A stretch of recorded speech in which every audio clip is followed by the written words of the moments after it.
Baik, dari sisi kinerja dari PT PAL tahun ini itu seperti apa, Pak? Ya, tahun 2025 ini menjadi seperti saya sampaikan tadi, ini tahun pembuktian terhadap transformasi yang kami canangkan di tahun 2021. Sehingga di tahun 2025 itu berbagai capaian-capaian. Yang pertama adalah bagaimana kami telah membagikan gadget M4, bukan Android, bukan iPhone, ke 1.533 pegawai, di mana mereka bisa melakukan cek kinerja KPI mereka setiap hari. Tanpa harus menunggu dari HCM, divisi HR, untuk mendapatkan laporan itu, yang itu tentunya akan sangat terlambat untuk melakukan perbaikan. Tapi ketika mereka melihat kinerja mereka kemarin, maka hari ini mereka melakukan perbaikan. Itu yang pertama. Yang kedua adalah pencapaian terkait dengan proses kapasitas produksi, percepatan. Dari kapasitas produksi yang tadinya ketika PT PAL dibangun di era Bapak almarhum B.J. Habibie, adalah di 15 blok per bulan. Tapi PT PAL sekarang sudah mencapai di 15 blok per bulan dan sedang menuju ke 100 blok per bulan. Ini untuk bisa bersaing dengan galangan kapal yang sudah besar di luar negeri. Kemudian yang ketiga adalah sama terkait dengan percepatan proses pembangunan. Proses pembangunan frigat yang tadinya di dalam dok itu 22 bulan, sekarang tinggal hanya 8 bulan. Terus kemudian yang keempat adalah bagaimana kinerja keuangan yang tadinya kami ini call 5 hampir 20 tahun. Terus kemudian meningkat menjadi call 2 dan semester 1 2024 sudah menjadi call 1. Nah ini secara bertahap 1 tahun menjadi call 1 semuanya. Ini juga pencapaian yang setelah 20 tahun, hampir 20 tahun. Kemudian yang kelima adalah kontrak on hand. Yang selama ini PT PAL capai dalam satu waktu, maksimum itu adalah di 2,5 triliun. Alhamdulillah sekarang kami sudah memiliki 48 triliun kontrak on hand. Yang tahun depan ini akan bertambah terus. Dan ini menunjukkan, bukan hanya menunjukkan kemampuan PT PAL, tapi sekaligus menunjukkan bagaimana kepercayaan, tingkat kepercayaan, baik dari dalam negeri maupun dari luar negeri terhadap kinerja perusahaan manufacturing di Indonesia. Karena ini pesanan bukan hanya dari dalam negeri, tapi juga dari luar negeri. Dan yang terakhir adalah tentunya kesejahteraan untuk seluruh pegawai PT PAL. Ini menjadi sangat penting. Karena terakhir kali mereka mendapatkan bonus, ini mohon maaf saya harus menyampaikan terus terang. Terakhir kali mereka mendapatkan bonus adalah di tahun 1988. Jadi ketika Krismon. Ketika Krismon itu adalah terakhir kali. Setelah itu belum pernah mendapatkan bonus dan alhamdulillah di tahun 2024 pegawai PT PAL kembali menikmati bonus dan tahun ini kembali juga menikmati bonus bahkan lebih besar lagi. Alhamdulillah. Itu pencapaian yang sudah. Baik, luar biasa, ini pencapaian yang sangat cemerlang begitu ya, lebih dari 5 pencapaian tadi tahun ini.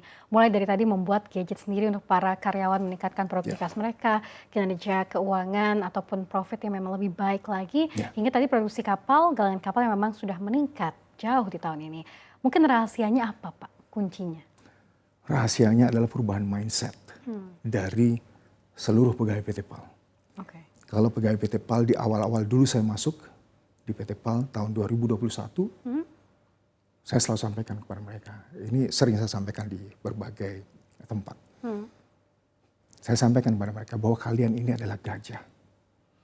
Tetapi ketika orang-orang luar menyampaikan bahwa kalian itu kambing, kalian bukan gajah, kalian kambing. Kalian percaya dan kalian bertindak seperti kambing.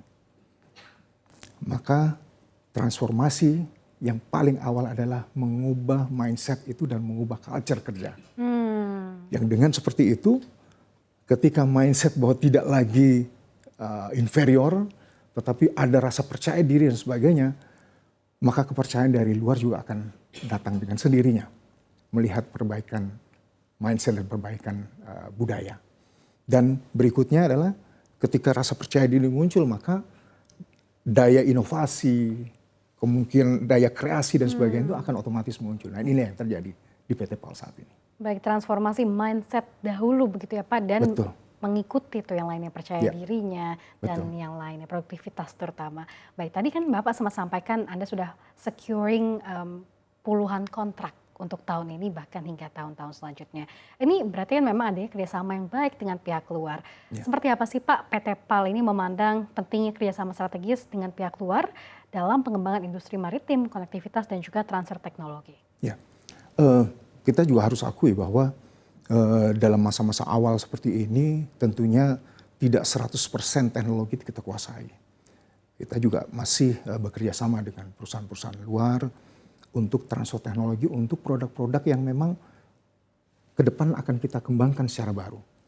Sebagai contoh, ketika Kementerian Pertahanan memesan kapal selam Scorpene tipe yang terbaru, yaitu Scorpene Evolve. Ini tipe yang terbaru dan alhamdulillah ini dibangun 100% di PT PAL sehingga proses transformasi TOT, Transfer of Technology ini bisa berjalan dengan baik. Nah, hal-hal seperti ini juga tentunya bukan hanya dari perusahaan luar ke dalam negeri, tapi sekaligus di tahun 2026 nanti bagaimana PT PAL ini bisa menjadi ibu bagi atau pattern bagi galangan-galangan kapal lain di Indonesia, baik itu BUMN maupun swasta. Kami juga akan memberikan transfer teknologi itu untuk sama-sama membangkitkan industri maritim di Indonesia. Baik, jadi membangunnya dalam negeri agar transfer teknologi itu terjadi begitu ya, Betul. dengan memang sangat signifikan. Ya. Baik Pak, kemudian tentu seluruh industri, hampir seluruh industri khususnya manufaktur Indonesia ini membutuhkan ESG. Tentu tidak sama juga halnya Betul. begitu ya dengan industri galangan kapal. Ini bagaimana Pak strategi PT PAL dalam mengurangi jejak karbon pada proses pembangunan dan juga perawatan kapal? Apakah mungkin ada upaya yang dilakukan oleh PT PAL dalam menerapkan prinsip green shipbuilding dan juga penggunaan material yang ramah lingkungan? Ya, terutama yang pertama adalah di proses MRO. MRO ini kan biasa menggunakan material-material yang cukup merusak lingkungan dan sebagainya. Ini kami sudah ganti semuanya, kami sudah rubah ke material-material yang tidak merusak lingkungan dan kami juga memiliki tempat fasilitas untuk melakukan proses-proses baik itu air maupun material-material yang limbah yang B3 yang merusak lingkungan. Kami juga ada fasilitas itu. Itu yang pertama. Tetapi tidak cukup dengan itu. Tidak cukup hanya sekedar bertahan untuk memproses itu dan membuat jadi lebih baik. Ya.